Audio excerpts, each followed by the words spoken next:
Medical টেকনোলজিস্টরা মারা গেছে, অনেকের জেল জুলুমের তো হিসাব ছাড়া।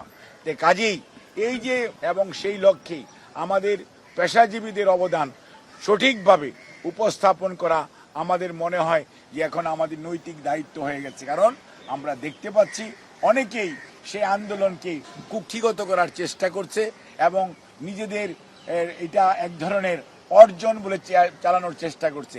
এটি জাতির অর্জন, এটি সবার সম্মিলিত অর্জন।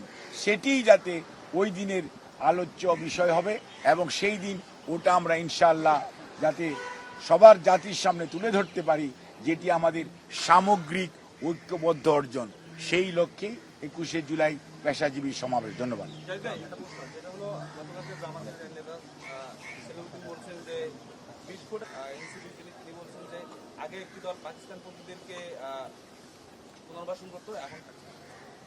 আমি না ওনাদের প্রশ্নের সরাসরি কোনো উত্তর দিতে চাই না, কারণ বুঝে করে এবং তাদের জ্ঞানের সীমাবদ্ধতা নিয়ে আমার প্রশ্ন আছে।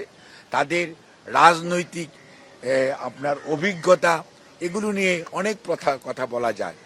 জনগণ সিদ্ধান্ত নিবে কে কাকে লাল কার্ড আর সবুজ কার্ড সাদা কার্ড দেখাবে। এইটি ওই কে বলল তার কথায় বাংলাদেশ জাতীয়তাবাদী দলের আদৌ সমালোচনা করার কোনো আলোচনা করার প্রয়োজন আমরা অনুভব করি না।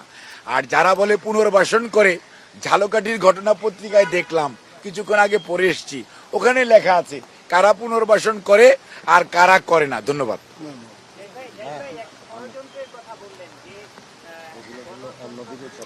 আজকে এটা তো স্পষ্ট, আপনি খুবই স্পষ্ট কথা যদি বলতে হয়। গতকালকে বাংলাদেশ জাতীয়তাবাদী দলের পক্ষ থেকে স্থায়ী কমিটির সকল সদস্যের উপস্থিতিতে মাননীয় মহাসচিব সুস্পষ্ট ভাষায় লিখিতভাবে বলেছেন, ঘটনা দুর্ঘটনা হোক, অন্যায় অন্যায়, কোনো অন্যায়কে ছোট, কোনো অন্যায়কে বড় করে দেখার যে প্রবণতা, কোনো অন্যায়কে কোনো একটি কর্নার থেকে কোনো একটি দলের উপর চাপিয়ে দেওয়ার চেষ্টা করা, এটিকে রাজনীতিকরণ ঠিক না। অন্যায়কে মনে রাখতে হবে অলওয়েজ ব্যাড, এবং অন্যায়ের পক্ষে কোনো মানুষ, সচেতন মানুষ, রাজনৈতিক কর্মী থাকতে পারে এটা আমরা বিশ্বাস করি না। কাজেই আজকে যেভাবে কাউকে আমাদের দলের ভারপ্রাপ্ত চেয়ারম্যান সম্পর্কে যে সমস্ত কথা কতিপয় লোক বলেছেন, আমরা বলতে চাই, আমরা শহীদ জিয়ার আদর্শের সৈনিক, খালেদা জিয়ার সৈনিক, তারেক রহমানের নেতৃত্বে আজকে বাংলাদেশের মানুষ গণতন্ত্রের জন্য উন্মুখ হয়ে আছে, ঐক্যবদ্ধ আছে। আমরা কোনো ষড়যন্ত্রে পা দিতে চাই না, কোনো প্রতি উত্তর দিতে চাই না।